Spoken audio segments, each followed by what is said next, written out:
Yo, what's good, YouTube? It's Dom Too Much, and I'm back here with another NBA 2K21 Next Gen video.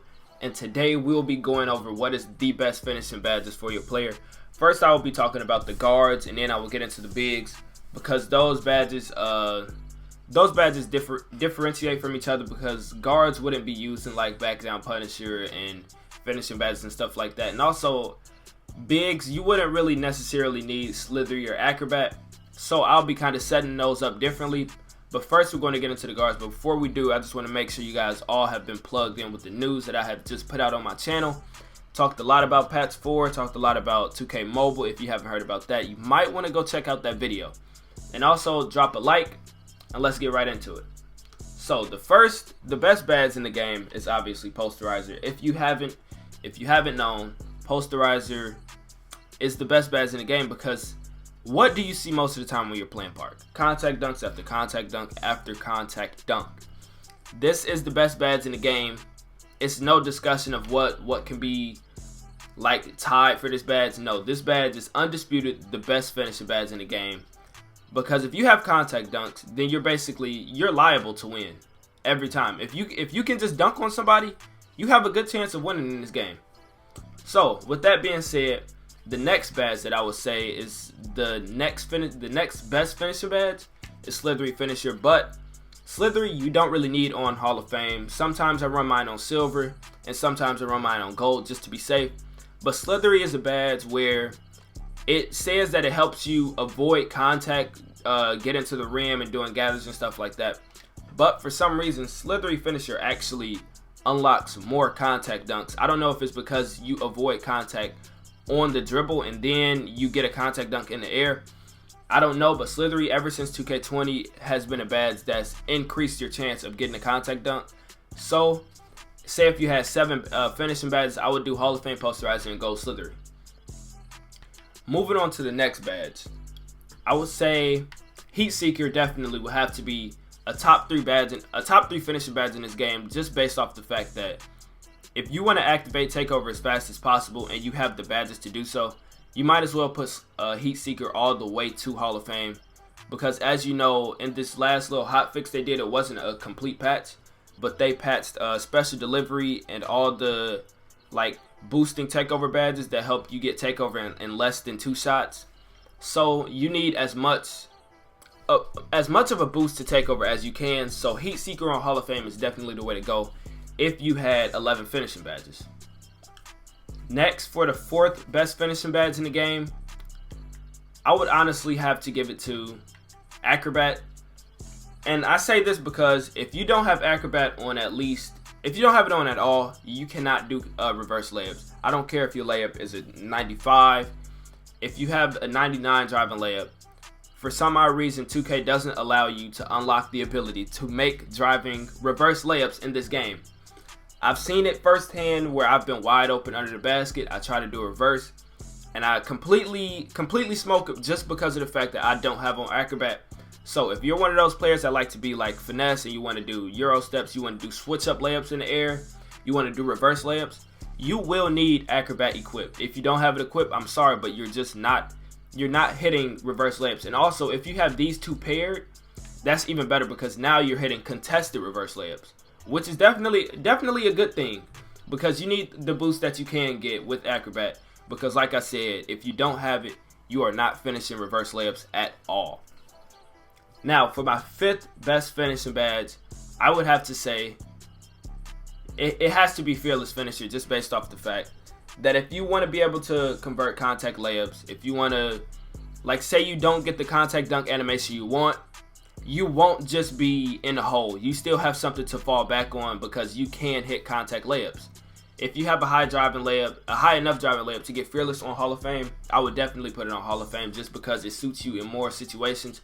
Say as if you didn't have Fearless Finisher and you tried to do a contact dunk and they took you out of the animation, you're just it's completely an L, because you can't do anything after that. You just have to resort to, say, getting an offensive rebound or something. But if you have Fearless Finisher, you can finish contact layups in this game.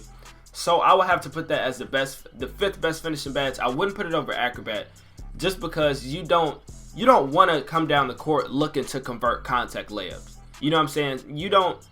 that's not what you should be relying on. That should just be something that's like a bailout in situations, you know.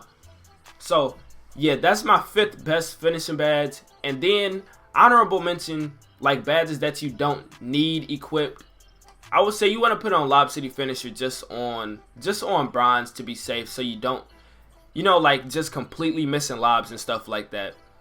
And then the next one, I would say Teardropper. I know some people that do floaters, and some, like a lot of shot creators and stuff like that, they want to do floaters and be like more of a finesse player around the rim. So Teardropper is definitely a good badge to equip. Like I said about Acrobat, if you don't have Teardropper equipped, you will not be hitting floaters at all. I don't know why it's like that, but I mean, I guess it's a smart idea because it, just like Posterizer kinda, if you don't have that badge, you can't get contact dunks like that. So it makes sense. So if you want to be a player that does floaters and stuff like that, I would suggest that you equip Teardropper because it is a badge that's necessary if you want to have that playstyle. And for the last finishing badge, I would say is Giant Slayer. Giant Slayer pairs with Fearless Finisher, I believe, because I don't really use it that much this year, because you have to think, everybody this year has made what? Basically a 6-7. Giant Slayer only activates on players from, I heard from 2K Toots that Giant Slayer only activates on players only 4 inches taller than you.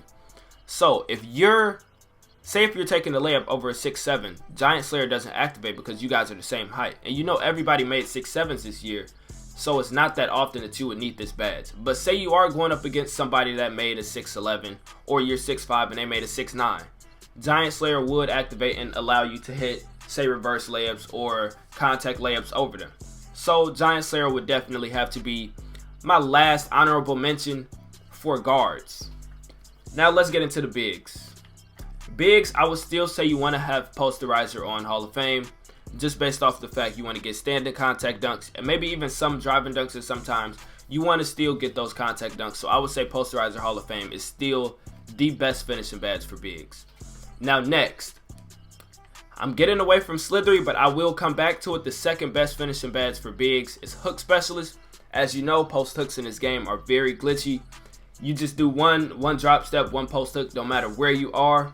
You can hit post hooks from far out, from deep, from the free throw line. Post hook specialist definitely, but a lot of people don't use it this year because they haven't been upgrading their close shot. But post hook specialist on a post score is unstoppable. You can't stop it unless you have somebody as tall and maybe like a rim protector paired with it. Hook specialist is one of the best finishing badges for a big, but I can't put it over Posterizer. So that brings me to the next finishing badge for bigs. I would still have to say you got to go Heat Seeker, just because if you're a big and say you have post scoring take, finishing take, or whatever take you have, you still want to get that takeover as fast as possible. So you want to put on Heat Seeker just so you can get that boost to your takeover, so you can unlock it faster and then be even more unstoppable with finishing badges. The next best finishing badge for bigs, I kind of put these two in the same category: Back Down Punisher and Drop Stepper. Those are kind of tied because you don't need Back Down Punisher if you're a 6'9" and you have a smaller player on you. You don't need Back Down Punisher because your strength will already go into effect. So you don't need Back Down Punisher, but in terms of a big versus a big, you would need Back Down Punisher on, say, something like Gold or Hall of Fame, just to help you get that boost of strength so you can back them down easier. But Drop Stepper, you have to have it on Hall of Fame in order to get those glitchy little throwing animations in the post and be more of a threat in the post. Drop Stepper, you have to have it equipped if that's what you want to do. Me personally, I would definitely have that in my setup. Easy. I would put that before Back Down Punisher, but I could see why other people would put Back Down Punisher before it. And for the last best finishing badge for bigs, Rise Up. Rise Up, it helps you, like when you're, say you're under the basket, you have a defender on you, and you just want to get a contact dunk. It pairs with Posterizer because you can get contact dunks with standard dunks with Rise Up. So I would definitely have to put that as the last best finishing badge. But I have still seen people get standing contact dunks without Rise Up. So I mean, it's not a necessity, but if you want to see it more often and you want to have a higher chance of unlocking those, then I would say put Rise Up on Hall of Fame or Gold. And for honorable mention, like I said, you want to do something like Lob City Finisher, just so you can catch those standing lobs. Maybe put it on silver, catch standing lobs and stuff like that. But that's if you have enough badge points to spread. Lob City Finisher is definitely one of those badges. You want to also have on Post Spin Technician, I guess. And then the last one, I would say for bigs, if you have just that many badges to spread around, I would say either Slithery or Fearless, because I know bigs get put in a lot of situations where they have like contact layups. But if you're going up against a smaller guard, you will most likely win in that equation because you're a bigger player. And if you have a higher driving layup, it does activate more on like smaller guards and stuff like that. So you could put Fearless on or Slithery. It's just depending on what you want to do. If you want to hit more contact layups, or if you want more contact dunks, then you go Slithery Finisher. If you want more contact layups, go Fearless. So that is what I believe is the best finishing badges for bigs and guards and slashers and stuff like that. If you enjoyed this video, I will also have shooting, playmaking, and defense coming next. Just let me know in the comment section which one you guys want to see next. I have them all lined up. But that's all I have for you guys to this video. Make sure you smash that like button if you enjoyed this video. Comment what you want to see next, which one you want to see next exactly. And it's Dom Too Much, and we out. Peace.